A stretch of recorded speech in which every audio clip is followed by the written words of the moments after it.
The impossible defense.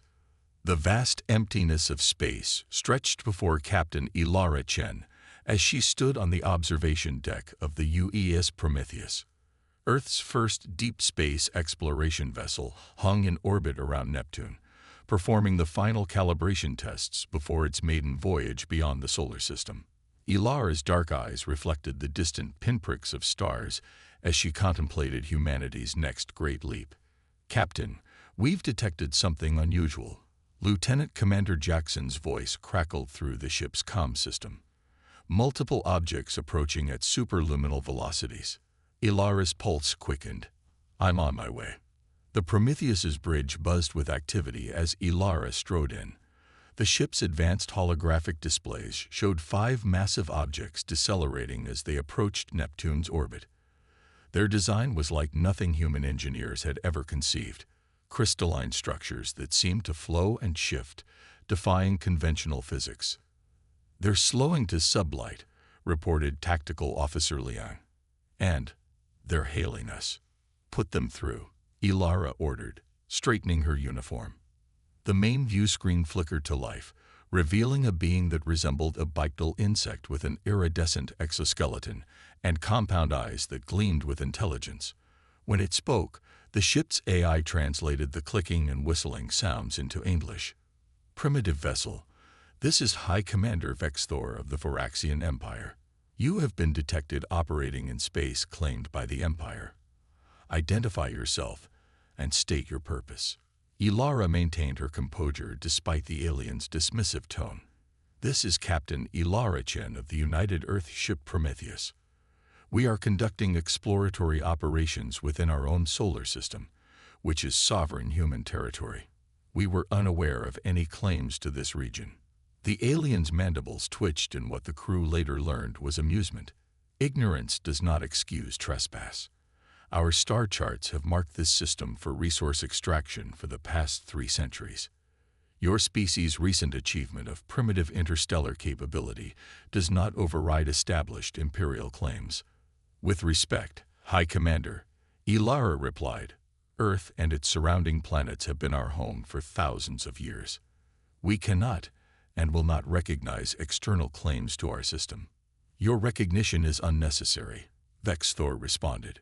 "We have monitored your species' development with mild interest.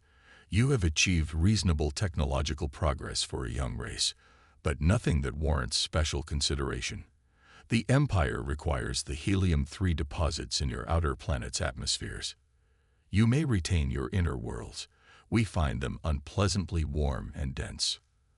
Director of Science Asami Nakamura whispered to Ilara, "They don't know about the Prometheus's propulsion system." Ilara nodded slightly. The ship's revolutionary antimatter reactor had been developed in secret, the culmination of a century of research after the devastating climate wars had pushed humanity to seek new energy sources. "Commander Vexthor," Ilara said, carefully measuring her words, "perhaps we could discuss a mutual arrangement. Humanity is eager to establish peaceful relations with other intelligent species." The alien's compound eyes glittered. "The Empire does not negotiate with pre-spacefaring civilizations. You will be given 3 of your Earth days to withdraw all facilities from the gas giants and their moons. After that time, we will begin our extraction operations. Any remaining human presence will be removed." The transmission cut abruptly, leaving the bridge in tense silence. "Options?" Ilara asked her senior staff. Strategic Operations Officer Wei frowned. "Their ships are massive. Likely each one is equivalent to a small city in terms of population and firepower. Conventional weapons would be useless. What about unconventional ones?" Ilara asked, her gaze shifting to Chief Engineer Dr. Talib Hassan. Dr. Hassan stroked his beard thoughtfully. "The antimatter reactor is fully operational. We've never weaponized it. But theoretically, we could create a controlled energy release. It wouldn't destroy their ships, but it might demonstrate that we're not as primitive as they believe." "How long would it take to modify our systems?" Ilara asked. 6 hours, maybe 5 if I pull in the theoretical physics team." "You have 4, Ilara decided, and alert Earth Defense Command. We need to buy them time to prepare. The Voraxians haven't seen our full capabilities, Lieutenant Commander Jackson added. That gives us an advantage. For the next 4 hours, the crew of the Prometheus worked frantically to modify their ship's systems. Dr. Hassan's team reconfigured the antimatter containment fields to create a directed energy pulse, not destructive enough to breach the alien vessel's hulls, but sufficient to demonstrate that humans weren't helpless. Captain, the Voraxian ships are moving toward Triton, Liang reported. It looks like they're starting their survey early. Intercept course, Ilara ordered. Let's see if we can convince them to reconsider their timeline. The Prometheus accelerated smoothly, its conventional ion drives masking the antimatter reactor that remained in standby mode. As they approached the lead Voraxian vessel, Ilara hailed them again. High Commander Vexthor, you stated we had 3 days to evacuate. Your ships are already moving into position around Triton, which houses our largest research facility in the outer system. The alien commander's image appeared on screen. We are merely conducting preliminary surveys. The deadline stands, but we see no reason to delay our preparations. I must insist that you maintain distance from Triton until our personnel can be safely evacuated, Ilara said firmly. Your insistence is noted and dismissed, Captain, Vexthor replied. We detect no weapons systems on your vessel that pose any threat to Imperial ships. Do not interfere with our operations. The transmission ended. They're deploying smaller craft toward Triton's surface, Liang reported. Ilara exchanged glances with Dr. Hassan, who nodded. Engineering reports the modified containment field is ready, Captain. Take us between their ships and Triton, Ilara ordered. Tactical, prepare the containment pulse on my mark. The Prometheus glided into position, dwarfed by the massive alien vessels. They're charging weapons, Liang warned. Now, Ilara commanded. Dr. Hassan activated the system. For a moment, nothing seemed to happen. Then, the space around the Prometheus began to warp visibly as the controlled release of antimatter energy created a ripple effect. The Voraxian energy weapons fired, but their beams curved and dissipated as they encountered the distorted space around the human ship. Hail them again, Ilara ordered. When Vexthor's image appeared, his compound eyes had widened noticeably. What technology is this? Our scans indicated no such capabilities. There's a lot about humans you don't know, Commander, Ilara replied calmly. What you just witnessed was a minimal demonstration of our antimatter manipulation technology. We'd prefer peaceful relations, but if forced to defend ourselves, we can generate effects far more potent than this warning. Antimatter. The translation couldn't hide the disbelief in Vexthor's voice. No emerging species has ever successfully contained and controlled antimatter reactions. The Empire itself deemed such research too hazardous centuries ago. Necessity breeds innovation, Commander. Earth faced an energy crisis a century ago that nearly destroyed our civilization. We chose to master the most powerful energy source available rather than perish.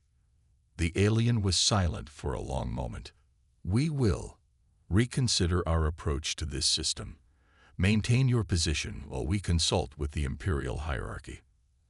As the transmission ended, the bridge crew exchanged looks of cautious optimism. They're withdrawing their smaller craft, Liang confirmed. The main vessels are maintaining position, but have powered down their weapon systems. Ilara released a breath she hadn't realized she was holding. Good work, everyone. Now comes the hard part, convincing them that cooperation is more beneficial than conflict. Do you think they'll back off completely? Jackson asked. I doubt it, Ilara replied. But we've bought time and demonstrated that humans aren't easy prey. Earth Defense Command needs to prepare every antimatter-capable ship we have. This is just the beginning. In the darkness of space, the 5 crystalline ships hung motionless, their initial confidence replaced by uncertainty. The Voraxian Empire had encountered hundreds of emerging species over its long history, but never one that had taken such a dangerous technological path. As they observed the small human vessel, the Varaxians began to reassess their understanding of this young, unpredictable species that had somehow mastered what they had deemed too dangerous to pursue. Galactic consequences.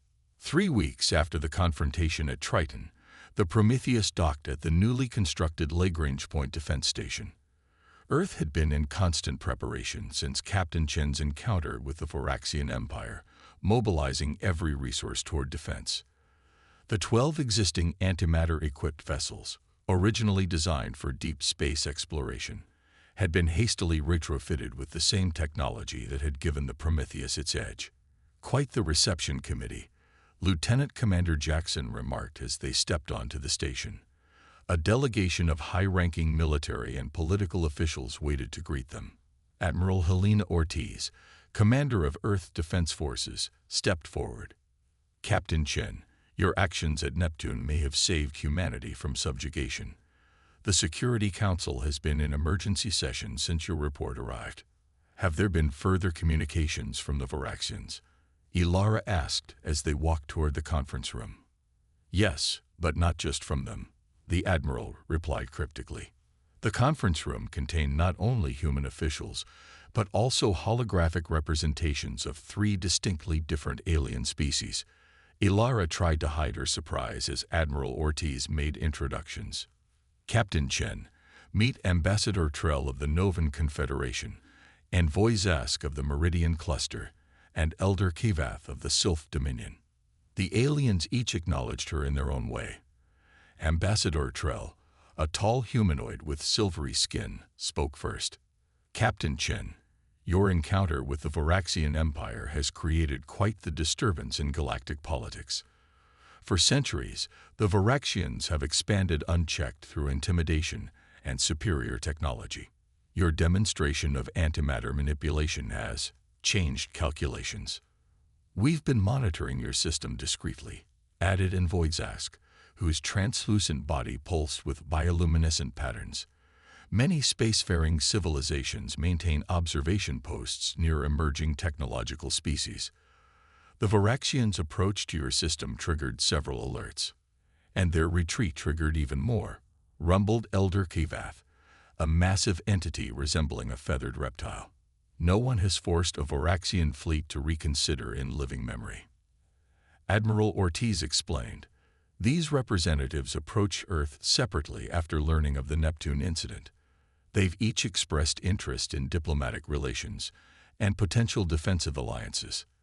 The Varaxians have dominated this sector for too long," Ambassador Trell stated. "Their technological advantage has made resistance futile for smaller civilizations.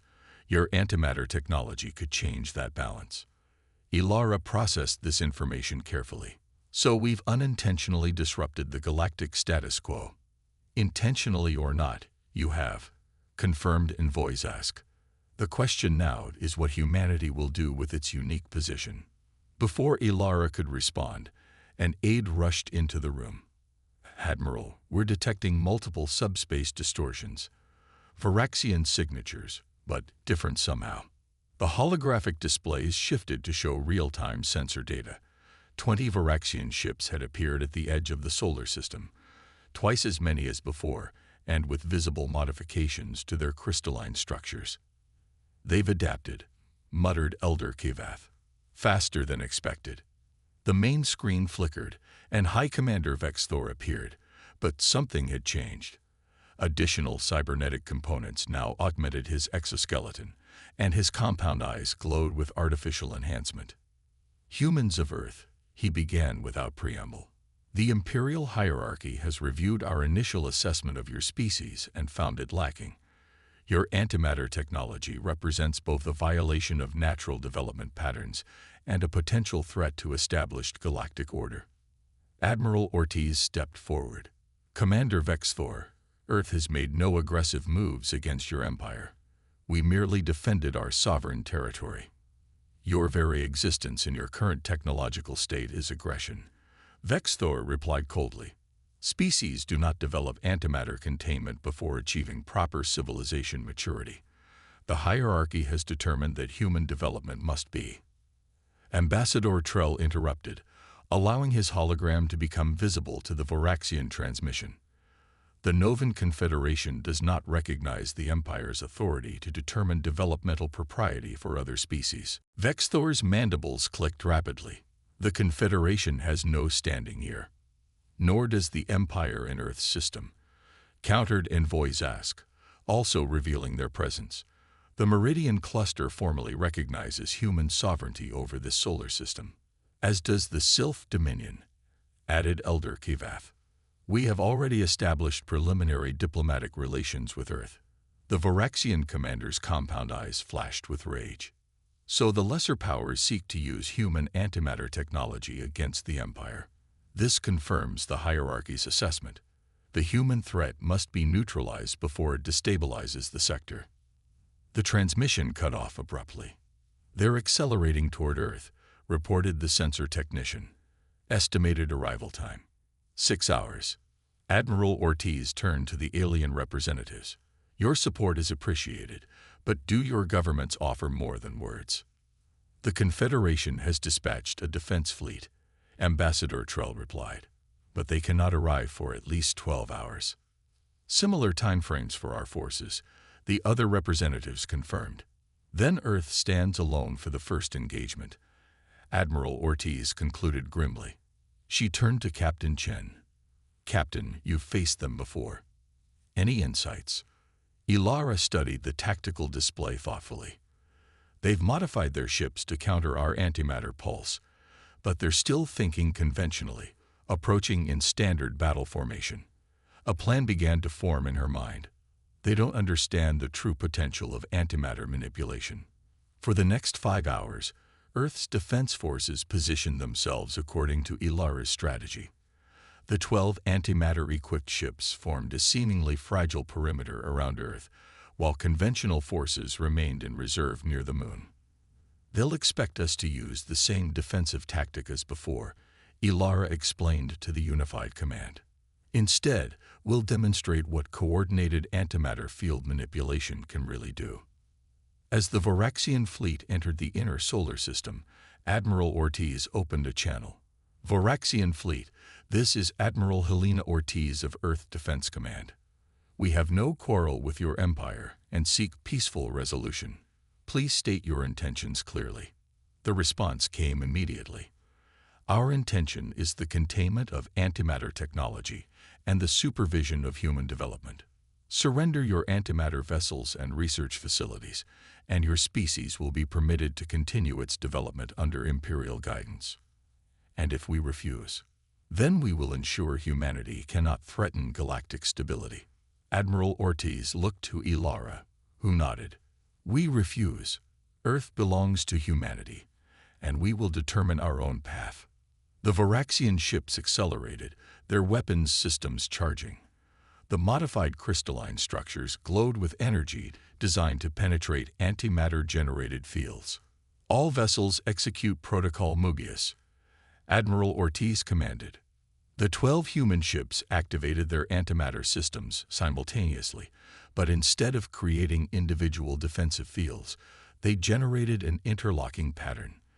The space between Earth and the approaching fleet began to distort visibly as the fabric of spacetime itself warped under the influence of precisely controlled antimatter reactions. The leading Voraxian vessels fired their weapons, but the energy beams twisted in impossible directions, some even curving back toward their sources. 3 Voraxian ships collided with each other as spacetime compressed and expanded unpredictably in their path. What is this? Vexthor's voice betrayed genuine fear for the first time. This is not possible without quantum synchronization technology. As I said before, Commander, Ilara replied, opening a channel from the Prometheus. There's a lot about humans you don't know. When our planet faced destruction, we didn't just develop antimatter containment. We fundamentally rethought our understanding of physics. On the command station, Dr. Hassan monitored the interlocking fields with intense concentration. The pattern is holding, but we can't maintain this level of manipulation for more than another 10 minutes. The Voraxian fleet had halted its advance, clearly reassessing the situation. 7 of their vessels had already suffered serious damage from the spacetime distortions. They're preparing another weapon, reported Tactical Officer Liang. Energy signatures unlike anything we've seen before. All ships, prepare to execute Protocol Ouroboros, Admiral Ortiz ordered. Before the Varaxian weapon could discharge, the human vessels shifted their antimatter field patterns again. This time, instead of distorting space, they created a cascading effect that generated microsecond-long domains of altered physical constants. Within these flickering domains, electromagnetic forces behaved differently, rendering energy weapons momentarily useless. The Varaxian super-weapon discharge, only to dissipate harmlessly as it encountered the changing physical domains. Impossible. Vex Thor's voice was barely audible. No species should be able to manipulate fundamental constants. Commander, Ilara replied, humanity has faced extinction-level threats throughout our history. From ourselves, from our environment, and now from beyond our world. Each time, we've survived by embracing what others fear. We don't want war with the Varaxian Empire, but we will not be subjugated. For several tense minutes, the Varaxian fleet remained stationary. Then, slowly, they began to withdraw. This is not concluded, Vex Thor transmitted finally. The hierarchy will reassess. But know this, humans, you have altered the balance of power in this sector. Others will come, seeking what you possess. Your isolation has ended forever. As the Varaxian fleet retreated beyond the orbit of Mars, the tension on the command station gradually eased. They'll be back, Admiral Ortiz said quietly. Yes, agreed Ambassador Trell, but not alone. The Empire will seek allies against this new threat to their dominance. And so must we, added Envoy Zask. The Meridian Cluster offers formal alliance with Earth. Your antimatter technology combined with our biomolecular computing could yield advances beneficial to both our peoples. The Self-Dominion extends the same, rumbled Elder Kevath. Our defensive capabilities complement your offensive potential. Admiral Ortiz looked to Captain Chen. It seems your first contact mission has evolved into something much more complex than we anticipated, Captain. Ilara gazed at the tactical display, showing the retreating Varaxian ships. Humanity wanted to explore the stars, Admiral. Instead, the stars have come to us. But perhaps that's always how first contact truly works, not just meeting new life, but finding our place among it. In the days that followed, Earth became the center of unprecedented diplomatic activity.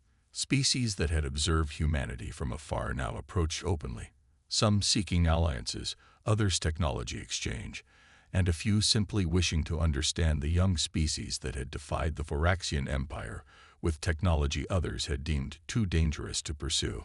The antimatter equation had changed everything.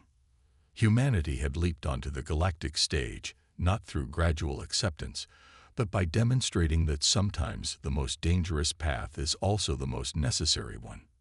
As Earth formed its first interstellar alliances, the Prometheus prepared for a new mission, not just exploration, but diplomacy backed by the power to ensure humanity would never again face threats alone. The galaxy had never seen them coming, but now they would never be overlooked again.